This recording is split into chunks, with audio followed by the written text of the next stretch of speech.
नमस्कारम्। ओम श्री परमात्मने नमः। अथ पंचदशोऽध्यायः।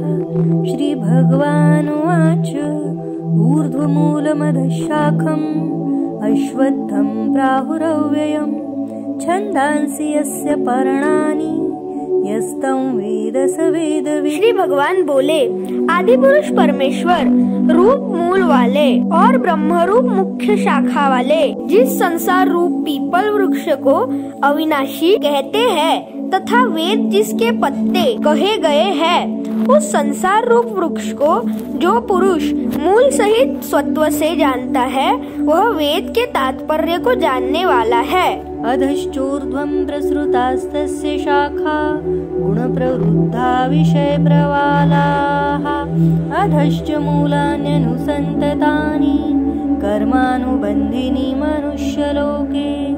उस संसार वृक्ष की तीनों गुणों रूप जल के द्वारा बढ़ी हुई एवं विषय भोग रूप पोपलों वाली देव, मनुष्य और तिर्यक आदि योनि रूप शाखाएं नीचे और ऊपर सर्वत्र फैली हुई है तथा मनुष्य लोक में कर्मों के अनुसार बांधने वाली अहमता, ममता और वासना रूप जड़ें भी नीचे और ऊपर सभी लोकों में व्याप्त हो रही है। न रूपमस्येह तथोपलभ्यते नान्तो न चादिर्न च सम्प्रतिष्ठा अश्वत्थमेनं सुविरूढमूलम् असंगशस्त्रेण दृढेन छिद्वा। इस संसार वृक्ष का स्वरूप जैसा कहा है वैसा यहाँ विचार काल में नहीं पाया जाता, क्योंकि न तो इसका आदि है और न अंत है तथा न इसकी अच्छी प्रकार से स्थिति है। इसलिए इस अहमता, ममता और वासना रूप अति दृढ़ मूलों वाले संसार रूप पीपल के वृक्ष को दृढ़ वैराग्य रूप शस्त्र द्वारा काटकर ततः पदं तत्परिमार्गितव्यम् यस्मिन् गता न निवर्तन्ति भूयः तमेव चाद्यं पुरुषं प्रपद्ये यतः प्रवृत्ति प्रसृता पुराणी। उसके पश्चात उस परम पद रूप परमेश्वर को भली भांति खोजना चाहिए जिसमें गए हुए पुरुष फिर लौटकर संसार में नहीं आते और जिस परमेश्वर से इस पुरातन संसार वृक्ष की प्रवृत्ति विस्तार को प्राप्त हुई है उस आदि पुरुष नारायण के मैं शरण हूँ। इस प्रकार दृढ़ निश्चय करके उस परमेश्वर का मनन और निधि ध्यान करना चाहिए। निर्माण मोहाजित संग दोषा अध्यात्म नित्या विनिवृत्त कामाः द्वन्द्वैर्विमुक्ताः सुख दुःख सन्नैर् गच्छन्त्य मूढ़ा पदमव्ययं तत्। जिनका मान और मोह नष्ट हो गया है, जिन्होंने आसक्ति रूप दोष को जीत लिया है, जिनकी परमात्मा के स्वरूप में नित्य स्थिति है और जिनकी कामनाएं पूर्ण रूप से नष्ट हो गई है, वे सुख दुख नामक द्वंद्वों से विमुक्त ज्ञानी जन उस अविनाशी परम पद को प्राप्त होते हैं। न तद्भासयते सूर्यो न शशांको न पावकः यद्गत्वा न निवर्तन्ते तद्धाम परमं मम। जिस परम पद को प्राप्त होकर मनुष्य लौटकर संसार में नहीं आते, उस स्वयं प्रकाश परम पद को न सूर्य प्रकाशित कर सकता है न चंद्रमा और न ही अग्नि, वही मेरा परम धाम है। ममैवांशो जीवलोके जीवभूतः सनातनः मनः षष्ठानि इंद्रियाणि प्रकृतिस्थानि कर्षति। इस देह में यह जीवात्मा मेरा ही सनातन अंश है और वही इन प्रकृति में स्थित मन और पांचों इंद्रियों को आकर्षित करता है। शरीरं यद्वाप्नोति यच्चाप्युत्क्रामतीश्वरः गृहीत्वैतानि संयाति वायुर्गन्धानि वाशयात्। वायुगंध के स्थान से गंध को जैसे ग्रहण करके ले जाता है, वैसे ही देहादि का स्वामी जीवात्मा भी जिस शरीर का त्याग करता है उससे इन मन सहित इंद्रियों को ग्रहण करके फिर जिस शरीर को प्राप्त होता है उसमें जाता है। श्रोत्रं चक्षुस्पर्शनं च रसनं घ्राणमेव च अधिष्ठाय मनश्चायं विषयानुपसेवते। यह जीवात्मा श्रोत्र, चक्षु और त्वचा को तथा रसना, घ्राण और मन को आश्रय करके अर्थात इन सबके सहारे से ही विषयों का सेवन करता है। उत्क्रामन्तं स्थितं वापि भुञ्जानं वा गुणान्वितं विमूढानानुपश्यन्ति पश्यन्ति ज्ञानचक्षुषः। शरीर को छोड़कर जाते हुए को अथवा शरीर में स्थित हुए को अथवा विषयों को भोगते हुए को, इस प्रकार तीनों गुणों से युक्त हुए को भी अज्ञानी जन नहीं जानते। केवल ज्ञान रूप नेत्रों वाले विवेकशील ज्ञानी ही तत्व से जानते हैं।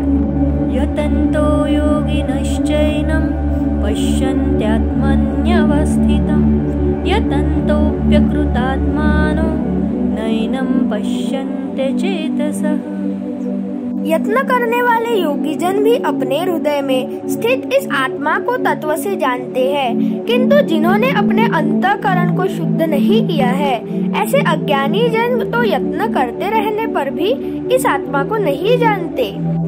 यदादित्यगतं तेजो जगद्भासयतेऽखिलं यच्चन्द्रमसि यच्चाग्नौ तत्तेजो विद्धि मामकम्। सूर्य में स्थित जो तेज संपूर्ण जगत को प्रकाशित करता है तथा जो तेज चंद्रमा में है और जो अग्नि में है, उसको तू मेरा ही तेज जान। गामाविश्य च भूतानि धारयाम्यहमोजसा पुष्णामि चौषधिः सर्वा सोमो भूत्वा रसात्मकः। और मैं ही पृथ्वी में प्रवेश करके अपनी शक्ति से सब भूतों को धारण करता हूँ और रसस्वरूप अर्थात अमृतमय चंद्रमा होकर संपूर्ण औषधियों को अर्थात वनस्पतियों को पुष्ट करता हूँ। अहं वैश्वानरो भूत्वा प्राणिनां देहमाश्रितः प्राणापानसमायुक्तः पचाम्यन्नं चतुर्विधम्। मैं ही सब प्राणियों के शरीर में स्थित रहने वाला प्राण और अपान से संयुक्त वैश्वानर अग्नि रूप होकर चार भक्ष्य, भोज्य, लेह्य और चोष्य ऐसे चार प्रकार के अन्न को पचाता हूँ। सर्वस्य चाहं हृदि सन्निविष्टो मत्तस्मृतिर्ज्ञानमापोहनञ्च वेदैश्च सर्वैरहमेव वेद्यो वेदान्तकृद्वेदविदेव चाहम्।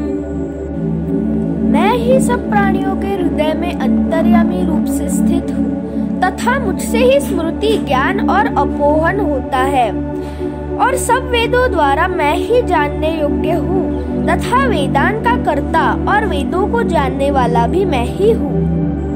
द्वाविमौ पुरुषौ लोके क्षरश्चाक्षर एव च क्षरः सर्वाणि भूतानि कूटस्थोऽक्षर उच्यते। इस संसार में नाशवान और अविनाशी भी ये दो प्रकार के पुरुष है।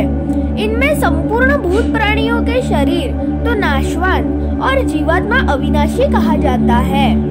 उत्तमः पुरुषस्त्वन्यः परमात्मेत्युदाहृतः यो लोकत्रयमाविश्य बिभर्तव्ययैश्वरः।